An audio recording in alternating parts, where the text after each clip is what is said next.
കുട്ടികളൊക്കെ നല്ല വർക്കാണല്ലോ. മിടുക്കന്മാരാ. സൈറ്റിൽ പണിക്കാർ കുറവാ. ക്യാമ്പ് സൈറ്റിലേക്ക് മാറ്റിയാലോ? എടാ, ദീനേശന്റെ വീട്ടിൽ നിന്ന് ഒരു 5 പെൺകുട്ടികളെ എന്റെ വീട്ടിലേക്ക് മാറ്റി. ഇയല്ലേ പറഞ്ഞ പെർഫോമൻസ് പോരാന്ന്. 5 പെമ്പിളേരെടുത്താ? അതല്ല, കുറെ PSC എഴുതുമ്പോഴാണല്ലോ ഒരു ജോലി കിട്ടുക. ഞാൻ കിരിയേട്ടോട് പറയട്ടെ. വേണ്ട, ഞാൻ PSC എഴുതുന്നില്ല, എനിക്ക് ജോലി വേണ്ട. പോരെ? എടാ, സൈഡ് ഒന്ന് ചെട്ടി വാരി അങ്ങോട്ട് ഇട്ടേ. അവിടെ ഇങ്ങോട്ട് അടുപ്പിച്ചിട്ട് ഈടെ ഈടെ ഈടെ. ഏടായിരുന്നു ദിനേശ, കാണാനില്ലല്ലോ.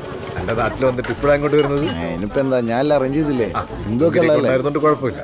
വാ, നിന്നെ കുട്ടികളെ ഒന്ന് പരിചയപ്പെടുത്താനുണ്ടോ?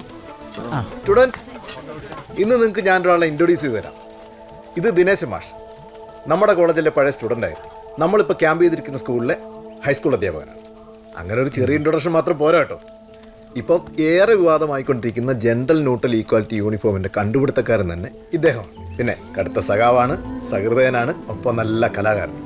ഇനിയുള്ള ഒരു 7 ദിവസങ്ങളിൽ മാഷ് നമ്മുടെ കൂടെ ഉണ്ടാവും. ഇതൊക്കെ ഇപ്പം ഈ പറമ്പെന്ന് പറയേണ്ട കാര്യം എന്താ? നിങ്ങൾ പോയി പണിയെടുത്തോ.